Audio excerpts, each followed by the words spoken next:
Oh, hey everyone. I'm just reading Destiny's Aurora by Frank Zanka. And I have to say, it is still a good movie, and I mean, a good graphic novel I have read. And I hope that he should make a TV series or a movie out of it. I mean, I'm sure the book itself is pretty cool, but you know me, I'm not much of a novel reader. I'm more of a comic reader. And, and since I reviewed this not too long ago, it got me thinking, I should review another person who made a sci-fi movie with the help of, Kickstarter. You know what? What the hell?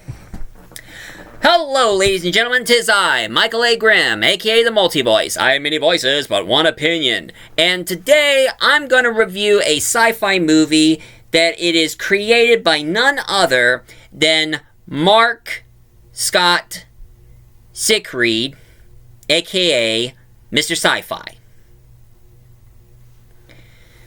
Now, one thing I knew that him and Frank Zanka had in common is that they are a die-hard fan of Star Trek. So, and of course, one thing I heard that Mr. Zicree did, he was also a huge fan of The Twilight Zone.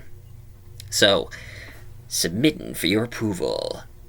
This is Multi-Voice Reviewer here, telling you that you're about to enter a certain dimension, unlike any other before.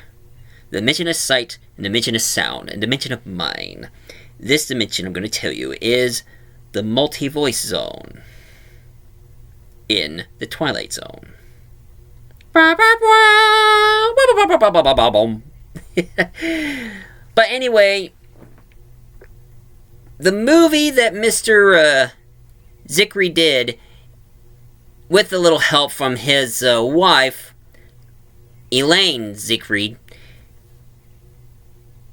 they made a sci-fi movie that actually he started out as a TV series until he made a movie out of it, which is Space Command Redemption.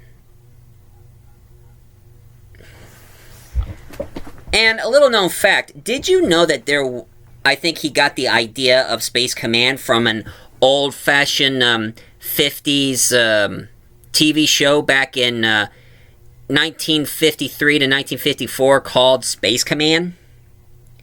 And believe it or not, William Shatner was in the show. That is right, ladies and gentlemen. William Shatner, before I played Captain James T. Kirk of the Starship Enterprise, I was in that sci-fi series called Space Command. Sometimes I like to make fun of William Shatner. Him and his womanizing habits. Hi there, cutie. How about we meet in my office and we'll talk? That's why I'm more of a Captain Picard kind of guy. Make it so, number one. Engage. Fire! Captain, should raise shields. Go ahead, Commander. Yeah, but despite my Doctor Who get-up, you know, me loving Doctor Who, I'm also a huge Star Trek fan. But let's get to Space Command, shall we? Now, this was a pretty interesting movie, I have to say.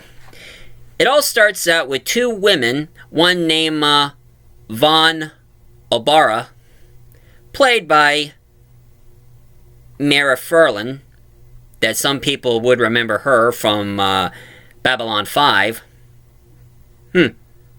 Babylon 5. I remember watching that show. And of course, his daughter, Jelena Adara, played by Jenna herself. And they were flying a ship, and they were about ready to crash into the planet until another ship showed up, led by Captain Parkwell, played by Don Balderamors. I hope I'm pronouncing his name right. Sometimes I have a hard time trying to pronounce the name. And a certain lieutenant who goes by the name of Jack Comer, played by Ethan McDowell.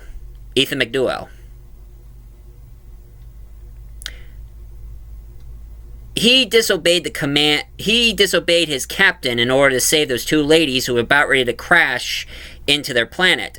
So he tried to get his ship closer to them, and then he connected his ship to their crashing ship, locked on, and safely landed into the ship without any damages.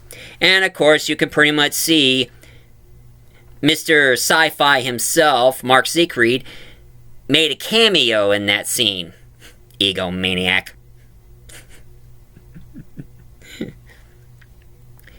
And even though Captain Parkwell did not approve of what Jack Comer did, but he stood by his grounds and knew exactly what he was doing. And of course, a couple of years later, he gets promoted as captain now. And as he got home, he meets his father, which is Ensign Khmer, played by Michael Harney. Now, one thing I do know about Michael Harney is that I seen him in Orange is the New Black. Back then, my grandma wanted to watch that show, so I pretty much recognized some of the faces. Of course, I was kind of surprised that girl from That 70s Show was in it. And I have to say, she looks pretty good as a raven-haired girl. But anyway, he's playing the dad, and he's telling Jack what he's doing. I mean, sometimes he does kind of act like he doesn't approve with his actions, but he did want his son to follow in his footsteps by being captain of his own crew. And he kind of thinks, thinking something negative, like thinking that he don't think he's good enough as his dad compared to what his dad did in his years. And of course, he started noticing that some of the world has synthetics. And for those of you who want to know who synthetics are, they're like human-looking androids. So in this future, we have human-looking androids called synthetics who starts doing all the work for us. I mean, serving us, doing things for us. But sometimes we do have a feeling that, what if they start rebelling? But I'm sure they have the same program, just like Isaac Asimov's I, Robot book. And not that Will Smith movie. Hell no! That movie was nothing more but a PG-13 version of Terminator. But anyway, and then we start introducing some more characters. We have Dor Nevin, played by Doug Jones. Which, I gotta say, Doug Jones is a really great actor. I mean, he does outstanding performance with or without makeup or prosthetics. And you know what? That who I would say should play the Silver Surfer on the MCU version of the Fantastic Four. Like I said, please, MCU, quit pissing off the effing fans. And of course, we also meet another guy who goes by the name of Yusuf Sakander, played by Robert Picardo. And some of you remember him from Star Trek Voyager, playing the doctor, always saying, "Please diagnose any medical emergencies." Now, it was kind of hinting that he's supposed to be like a Muslim because he was doing his praying on a rug. And of course, that rug disappeared in one of his devices, and he has a son. And most of the there was a huge explosion in the mine because it's supposed to be a mining area with all the synthetics doing all the mining work. And now all the synthetics got damaged, so now they're going to scrap all of them, burn them all, and put them to the recycling or something. and Dorn starts seeing his synthetic people started getting burned without any sympathy or remorse to them. And only Robert Picardo, yeah, I'm going to go by his character, the actor's name who played him, he took him in and even helped repair some of his wounds that he had, and even his program. And he was doing like a Wizard of Oz joke, going like, say oil can. Oil can. Oil can what? If he only has a heart. If MCU has a brain.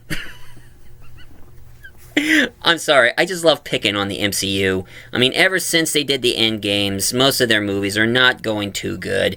At least Guardians of the Galaxy, and of course now this new Deadpool and Wolverine are a saving grace compared to the others.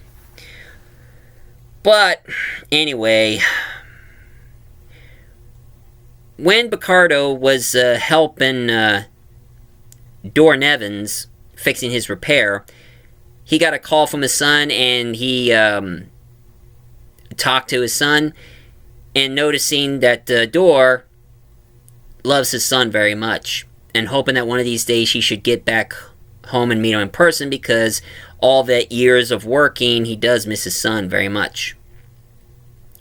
While Dor, on the other hand, he starts having a flashback,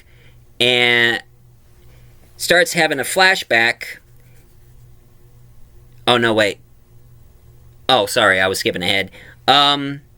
Actually, Jack Comer starts having flashbacks in his past when he was a little kid, and his dad told him that he's from a long line of the Comer family. They don't think of putting their feet to the ground. They always think of being up in the stars. Which is a good memory for him. And he also meets his stepmother, named Anaka Kimmer, played by Shirai Din.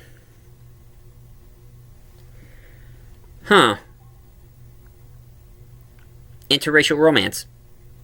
God, I love sci-fi. But of course, one thing I do love more in science fiction is, of course, interspecies romance.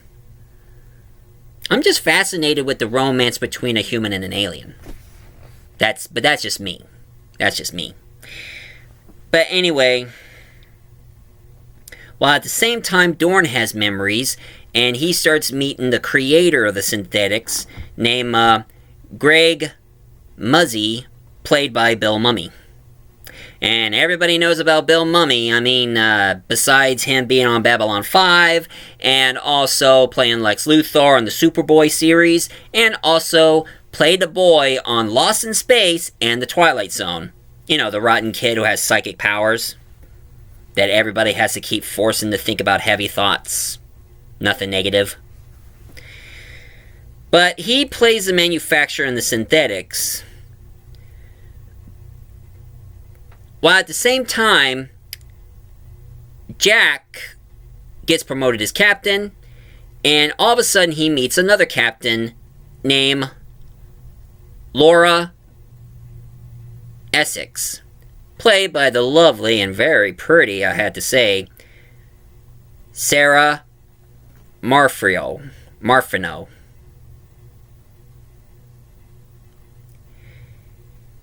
And therefore showed him a ship called the Pelican. Cool looking ship. And they're about ready to take off, ready to go out in space, ready to do their adventure. While at the same time, Dor, the synthetic, he starts finding a ship out of nowhere, and he starts taking over.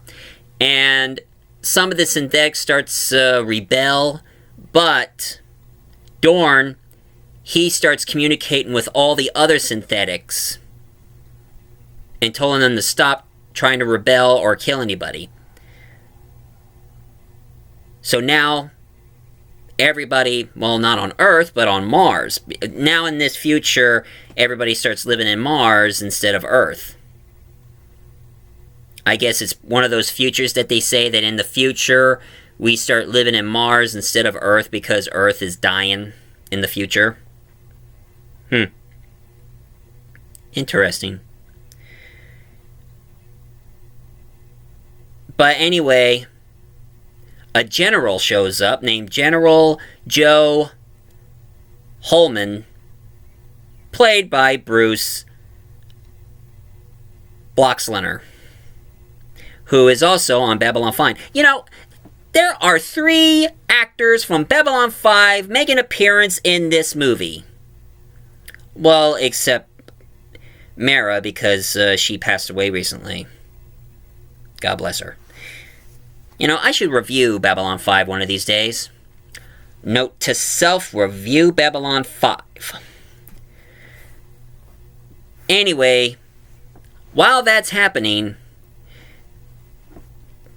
Jack decided to tell his crew to go all the way to that one ship, while at the same time, Vaughn and Jelena showed up, along with Robert Picardo. They start showing up in Dorn's ship. And turns out that most of the synthetics start showing up, and they're trying to leave Mars so they can be with Dor's ship. While at the same time, Jack and also Laura teamed up together with their crew and start noticing what's going on. There's a lot of arguments and fights, and even Greg himself, Bill Money's character, showed up to help too. He thought that these synthetics are being malfunctioned and they think they should be reprogrammed. Sadly, he doesn't see what everybody else sees. A lot of arguments, a lot of fights, and of course a lot of disagreements, but they finally realize one thing. Just because they're synthetics doesn't mean they have emotions and start developing personalities. And the only thing they want to have. A lot of people thought that they were going to rebel and take over the human race and wipe them out, but no. That's not what Dor Nevin had in mind. What he's trying to do is gather all the synthetics into his ship and trying to find a good enough planet which they can declare home so they can create their own civilization. Sort of colonizing a planet that is good enough for them. But sadly, the military don't see that. They just think they're just rebelling and trying to wipe out the human race. And of course, Robert Picardo did get killed for saving his life because Greg's son almost killed Dor. And it shows one person sacrifice himself to protect the synthetics. And Jack and Laura, decided to call off the troops, contacting the general and tell them to cease fire, quit destroying the ships that all the synthetics have hijacked. Because this is not an act of war. This is an act of survival. So, they stopped firing.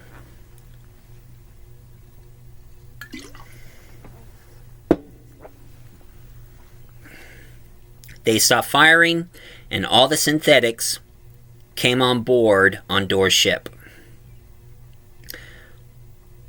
While everybody who is on Dorn's ship who are not synthetics are now going back to Mars. And of course, as usual, Captain Parkwell has a bug up his ass again over Jack, but General Joe disagrees with him. What he did was a good act, and he should be respected, not be torn a new one.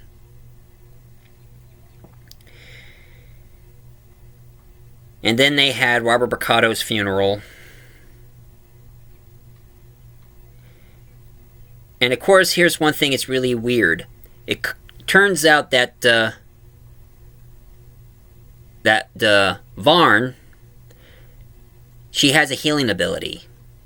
And of course, her daughter almost thought that she was synthetic. She said, "No, I'm human." She just got something that is beyond our knowledge. And it turns out that she can live forever and heal up. So she's sort of immortal. 9 years later, Vaughn shows up in the hospital seeing her daughter, Jelena, getting really old and senile.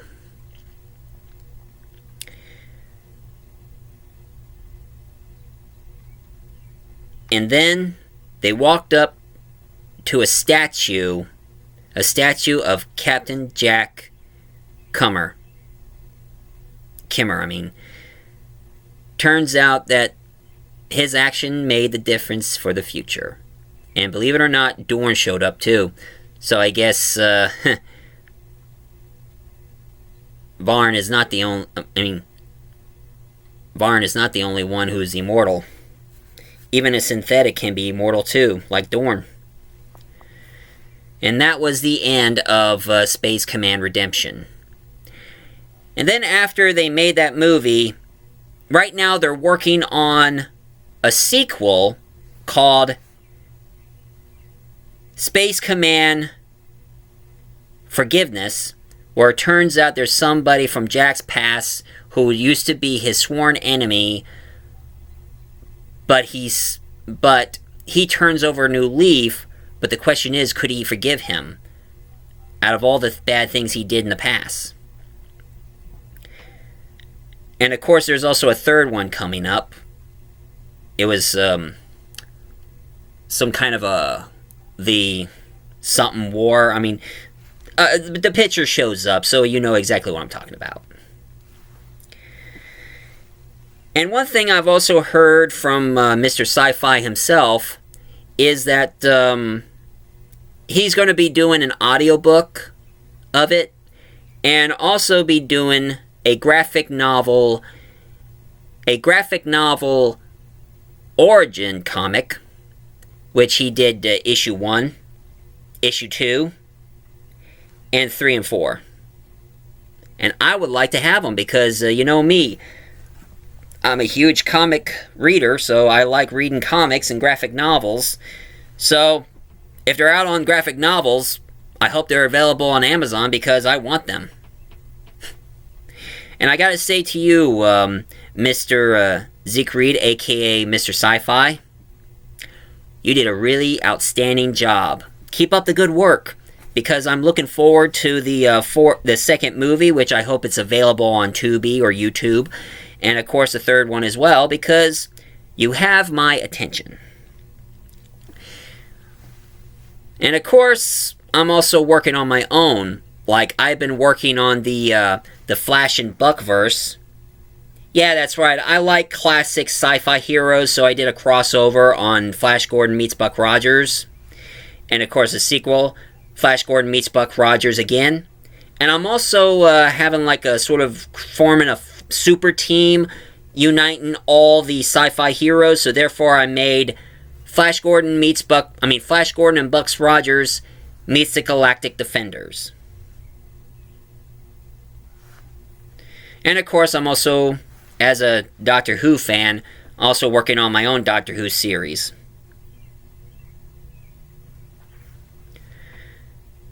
And of course, I know that they also they're also a big fan of Star Trek, so I try to make my own Star Trek series, but the only script I ever made was a Star Trek pilot, which is called Star Trek Falcon, and it's about a Vulcan captain and a first officer commander who is an android like Data, and tons of other characters are all aliens, except their ship's captain. I mean, not ship them, except their ship and intelligent officer. She's British Indian, and also their ship counselor is Puerto Rican.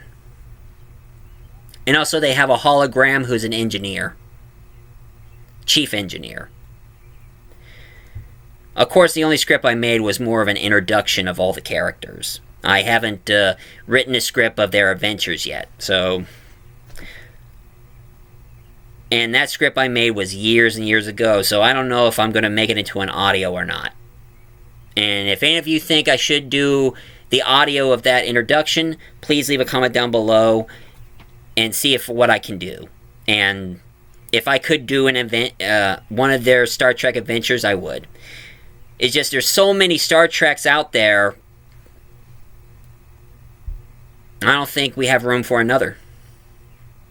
Even fan-made ones. So, this is my review for the day. If any of you like my review of Marc Scott Zicree, aka the Mr. Sci-Fi's creation, please leave a comment down below, hit like and subscribe. As for me, I'm the Doctor, my own Doctor Who, so I got some Doctor Who stuff to do. So I'm the multi-voice reviewer. I remember so I can jog your memory, also known as the multi-voice Doctor. In case any of you are interested, you should check out the picture I drew of all the characters from my version of Star Trek Falcon. I hope you enjoy my artwork of the characters I created for my own version of Star Trek.